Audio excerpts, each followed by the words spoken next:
kapengyo. So ngayong araw po ay magluluto tayo ng ating mga pananim. Pero bago tayo magluto, pipitasin po muna natin itong ating mga gulay. So kukuha po tayo ng talong, okra, tapos sitaw doon sa ating pananim. Maliliit lang po yung bunga ng talong natin. Panghalo lang po natin doon sa ipapakpet po natin.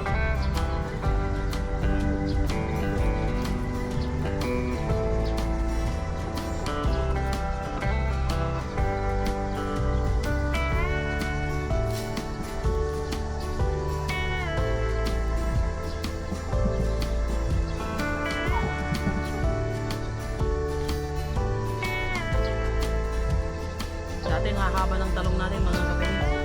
Pero ngayon medyo maliliit na sila. Tapos susunod na araw maglilinis tayo ng garden.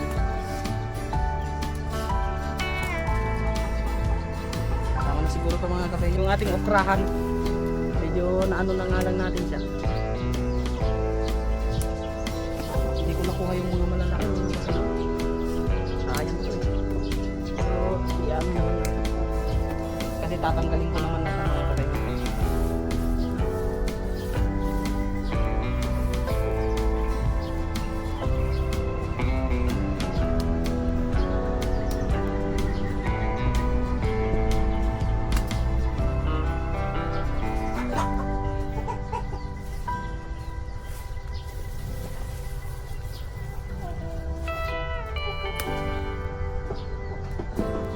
Pinapakain ko sa mga manok natin yung mga matitigas. Yung mga maliliit na lang yung okra. Ganda talaga tong mga okra na to kasi habang lumalaki pala sila, habang tumatangkad mga kakaiba, ano siya, namumunga ng namumunga. Ayun o, hindi na to pwede mga kakaiba, matitigas na.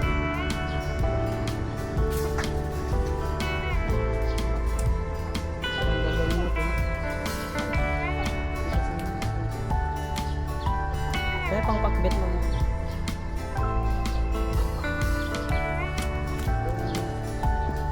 Lulutuin natin ngayon ay yung traditional na pakbet. Yung ano mga kapatid, walang halong karne, bagoong lang talaga siya. Yun yung talagang pinakapakbet namin.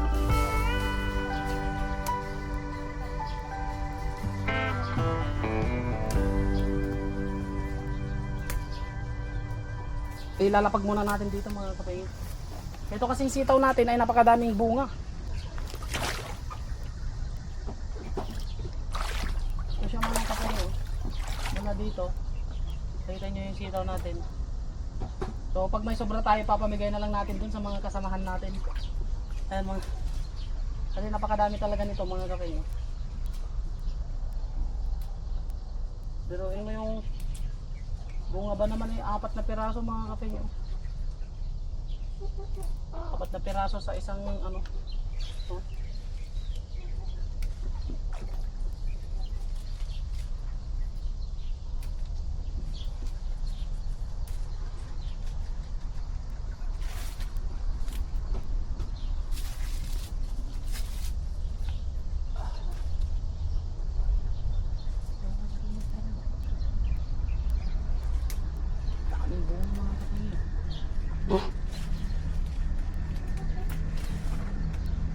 Ang hahaba pa.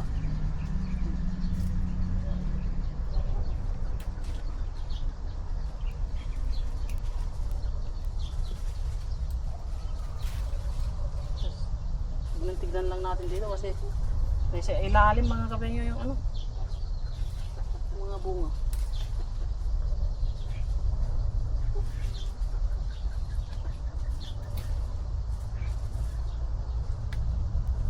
Ayan o. Di pa natin tapos mga kapengyo pero meron na naman tayong pang ulam. Ito yung ano natin. Pakbat.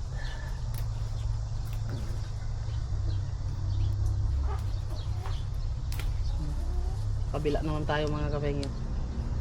Kadaan. Grabe, sulit natin yung ating gulay mga kapengyo. Lalo na yung sitaw. Pakadami nating na-harvest. Pang ilan na to? Pang 4 na ata to, pang 5.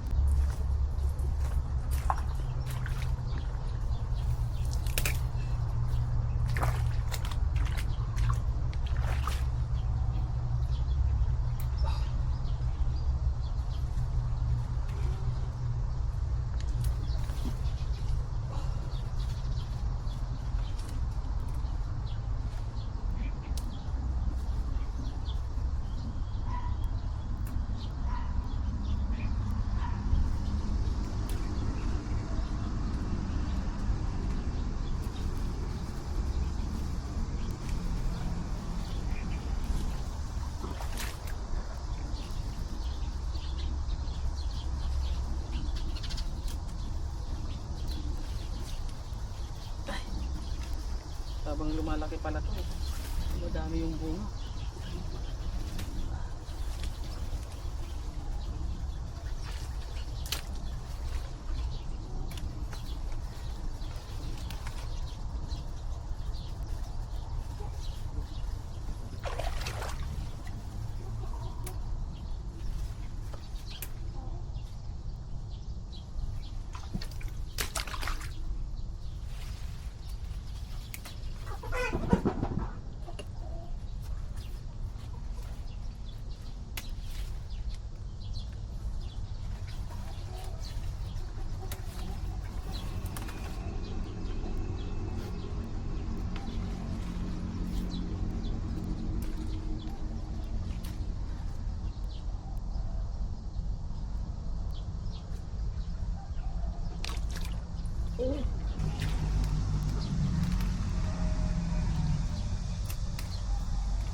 Dami mga kapengyo.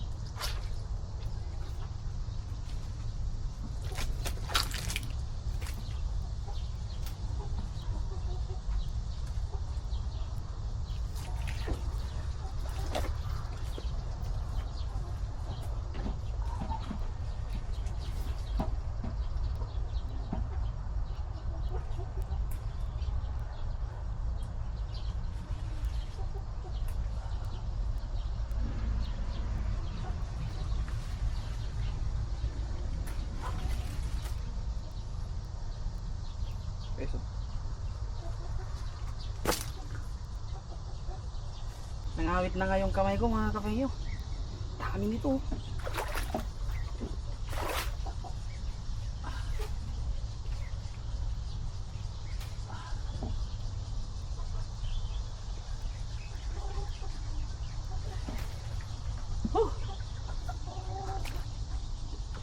Nice. Mga kapengyo.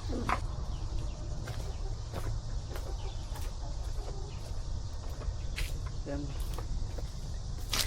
Yan.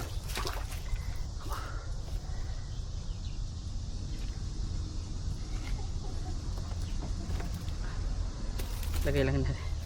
Hindi na magkasya mga kapengyo. O dito na ako magluluto mga kapengyo para ito kasi mga kapengyo, ulam na namin para bukas. Magluluto na ako kasi may pasok na bukas. Kaya yung lulutuin ko para sa ano na namin, para bukas na namin. Kasi hindi na kami makakapagluto bukas mga kapengyo kasi may pasok na. Kaya ngayong gabi pa lang magluluto na ako. Meron kasi tayong mga malunggay dito mga kapengyo. Ito, malunggay, tapos sitaw. Itong sitaw, hindi natin siya kukuhanin lahat. Kumbaga, kukuha lang tayo ng pang ano natin. So, ito yung malunggay natin mga kapengyo. Ano lang tayo, pili-pili.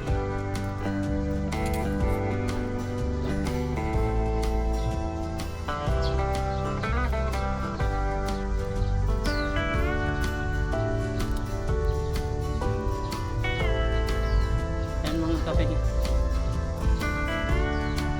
Yan yung iwa tayo ng talong.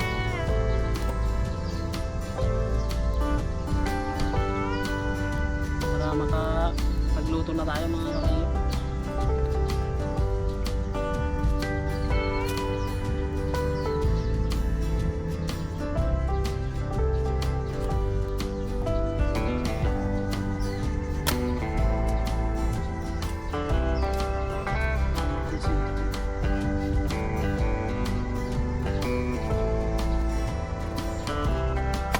Ngayon naman mga kapatid, dito naman tayo sa ating sitaw.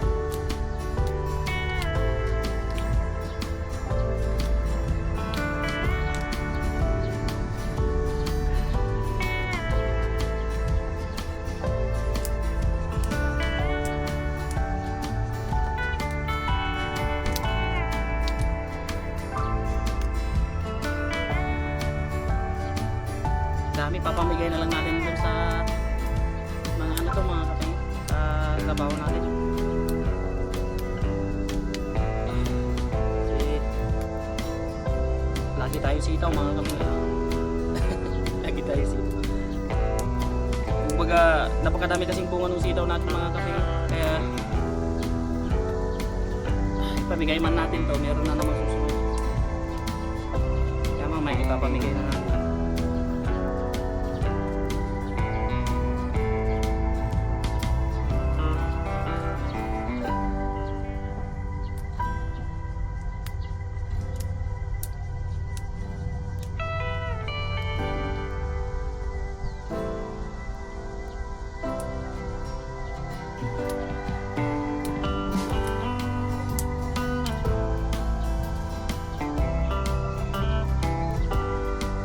Isakan natin siya ng madaming kamatis mga kapatid.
Tama na to mga kapengyo.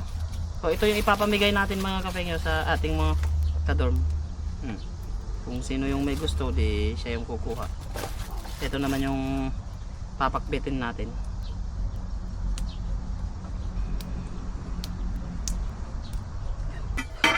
Ayan mga kapengyo. Bali tapos na tayong maggaya. Lalagay natin tong kamatis natin mga kapengyo. Nahugasan ko na rin tong ating gulay. Hugasan ko na lang dito yung kamatis natin.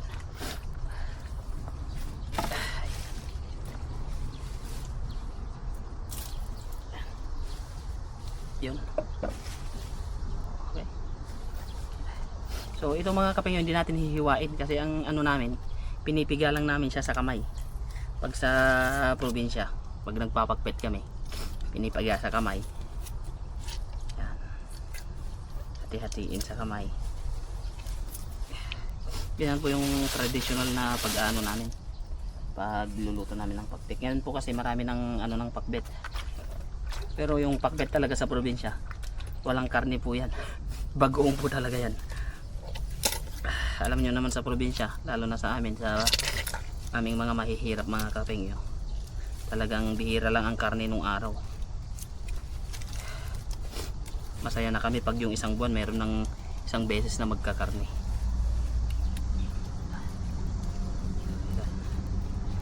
Lalagyan natin siya ng 3 kamatis mga kapengyo para mas masarap.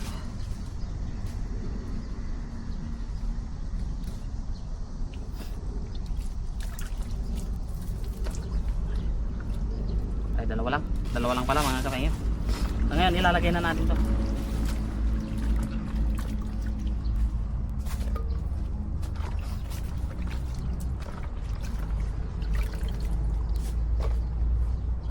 Padami ata, hindi ata magkakasya mga kapengyo.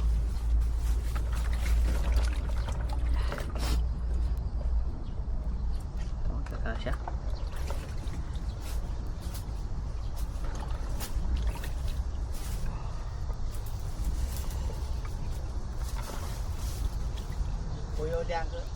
Kay na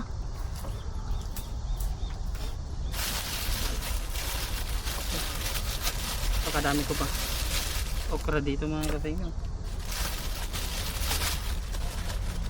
Pinagpipitas ko dito sa ano natin to.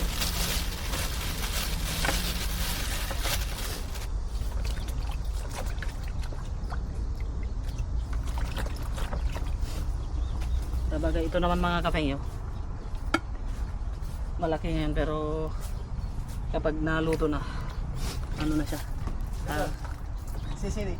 boy. Sisini. Boy.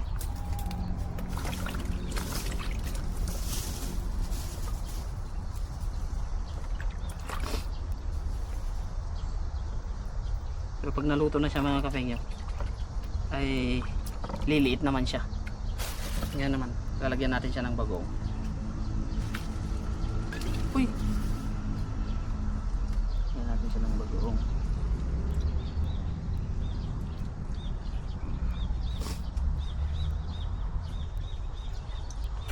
Tapos isasalang na natin siya mga kapengyo.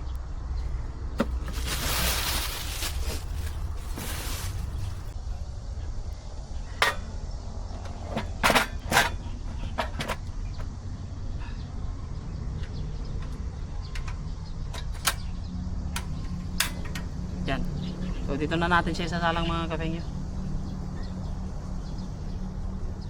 Hindi natin siya lalagyan ng tubig kasi magtutubig siya mamaya. Kapag ano na, kapag medyo naluto na siya. Ganyan. Yeah, sarap. So mga kapengyo, yun lang mga kapengyo. Yun lang mga kapengyo, nakalimutan ko. Nakalimutan ko yung sandok.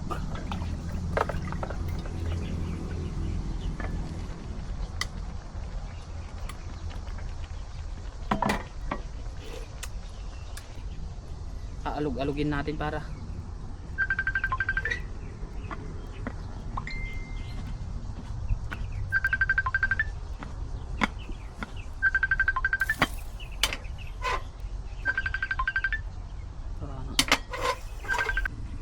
ayan mga kapengyo. Luto na. So tatanggalin lang natin yung tubig niya mga kapengyo kasi masyado siyang maraming tubig. Ayan, sarap. Oh.